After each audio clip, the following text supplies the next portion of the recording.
सलाम नमस्ते दोस्तों जेकॾहिं तव्हां सिंध जे सियासी ऐं समाजी हालात ते कुझु टाइम खां नज़र रखंदो त तव्हांखे लॻंदो त कीअं सिंध में बार बार नफ़रत जी हवा फैलाई पई वञे। कॾहिं नस्ली नफ़रत, कॾहिं सूबे जे नाले ते नफ़रत, कॾहिं मज़हब जे नाले ते, कॾहिं क़बीलाई वेड़ या अहिड़े क़िस्म जी ज़ात पात जे चकर में असांखे बार बार इहो अहसासु ॾियारियो पियो वञे त तव्हांजा पंहिंजा इंटरनल मसइला एतिरा आहिनि त तव्हां पंहिंजी ख़ुदमुख़्तियारी जी ॻाल्हि कीअं करे सघो था, तव्हां ॿियनि जी क़ौम जी ख़ुदमुख़्तियारी जी ॻाल्हि कीअं करे सघो था, हक़नि जी ॻाल्हि कीअं करे सघो था। छो जो जेके तव्हां पाण आहियो त पाण ई सभ खां वॾा दुश्मन आहियो ऐं तव्हांजा पंहिंजा मसइला ई हल थियल न आहिनि। त हिन में मां ॻाल्हि कंदी रहां त असां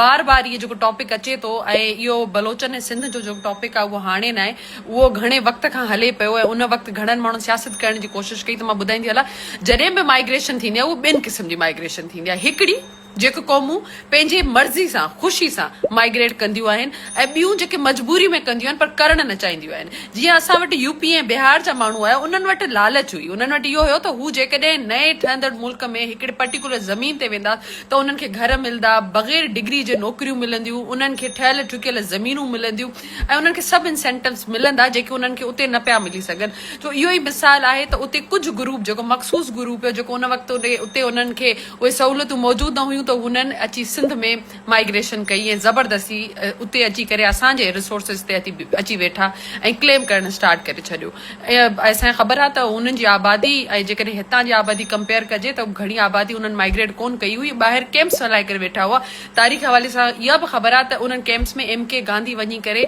जिते हंगर स्ट्राइक बि कई हुई त हीअ हितां कोन लॾिबा।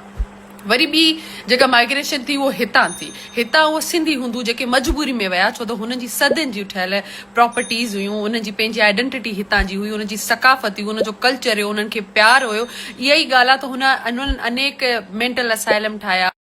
उन्हनि स्कूल्स ठाहिया, कॉलेजिस ठाहिया ऐं अनेक चैरिटी हाउसिस ठाहिया, जंहिंमें हिकिड़ो नारी शेल आहे जेको मूंखे पर्सनली पसंदि आहे, जंहिंमें सिर्फ़ु ऐं सिर्फ़ु फीमेल अची करे रही सघे थी प्रोटेक्शन में, ताकी उन्हनि खे केर बि तंग न करे ऐं को बि हू ज़िंदगी में को बि डिसीजन वठनि थियूं त उन्हनि खे अगरि फैमिली मां सपोर्ट नथी मिले, समाज मां सपोर्ट नथी मिले ऐं को बि अहिड़ा सेंटर्स न हुआ उन टाइम त हिंद सिंधी हूंदनि उन वक़्तु नारी शेला ठाहियो जेको हैदराबाद में हुयो, लाड़काणे में हुयो, सखर में हुयो ऐं कराची में हुयो ऐं कंहिं बि मज़हब जी औरत उते अची करे प्रोटेक्शन वठी सघे पई। कुझु टाइम पहिरीं मां किताब पढ़ां पई रीटा कोठारी जो अनबॉर्डर्ड मेमोरीज़। जेकॾहिं तव्हां उहो किताब पढ़णु चाहियो था त तव्हांखे इंटरनेट ते बि उहो किताब मिली वेंदो। उन किताब में हुननि लिखियो आहे त कीअं हू कराची में सेफ हाउसिस ठाहिया हुननि त माण्हू हिते अची कुझु वक़्तु रहनि ऐं उन खां बाद में हू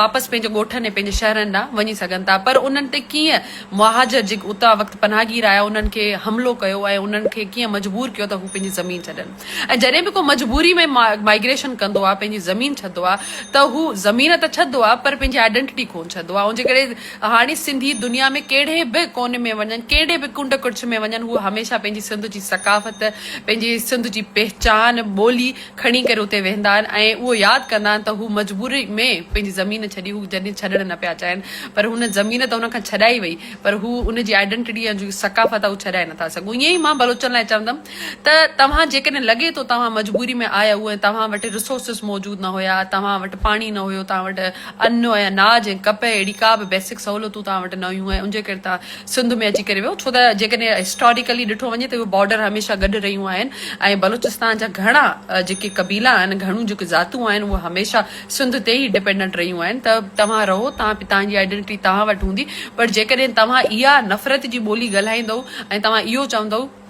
त असां सिंधी न आहियूं, असां बलोच आहियूं ऐं उन वक़्तु असां उनजे करे ॿोली ऐं असां ॿोली बि उहा लिखाईंदासीं त इन जा इफेक्ट सिर्फ़ु तव्हांखे न पवंदा पर इन जा इफेक्ट पूरे रीजन खे पइजी सघनि था। जेके नौकरियूं सिंध जे नाले ते अचनि थियूं, जेके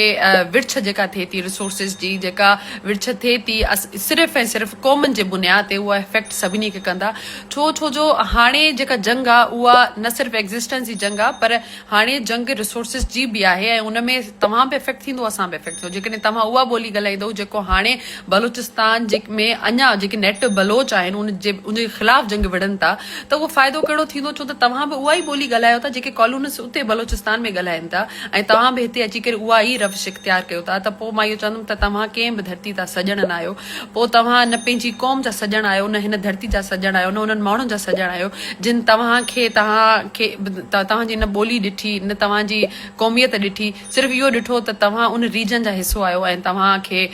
हिकिड़ो हिसो सम्झी करे असां अपनायो। त इहे इहे ॿोलियूं ऐं अहिड़े क़िस्म जी नफ़रत अंगेज़ अल्फाज़ कंहिं बि क़ौम लाइ इस्तेमालु न कया वञनि। तव्हांजी ॿोली भले तव्हांजी हुजे, केर बि तव्हां खां न पियो वठे, सिर्फ़ु ऐं सिर्फ़ु इहा ॻाल्हि आहे त रियासती नैरेटिव खे तव्हां हिकिड़ो पासे ते ठाहे करे उनखे सक्सेस करण जी कोशिशि न कयो, छो त असांखे डिवाइड एंड रूल जी पॉलिसी हलेनि पियूं, उहो कॉलोनिस्ट माइंड सेट आहे त असां उहे शयूं न दोहरायूं त वधीक बहितर आहे ऐं वधीक सुठो थींदो त असां हिकिड़ी क़ौम थी करे, छो त हिकिड़ी क़ौम में तव्हां कहिड़ी बि ॿोली ॻाल्हाए सघो था, तव्हां ढाटकी ॻाल्हाए सघो था, सराइकी ॻाल्हाए सघो था, सिंधी ॻाल्हाए सघो था, ऐं सिंधी जा बि घणा ई डायलैक्ट आहिनि जेके पास्ट में बि घणनि माण्हुनि खे डिवाइड करण जी कोशिशि कई। सो इहे असां हाणे अफोर्ड नथा करे सघूं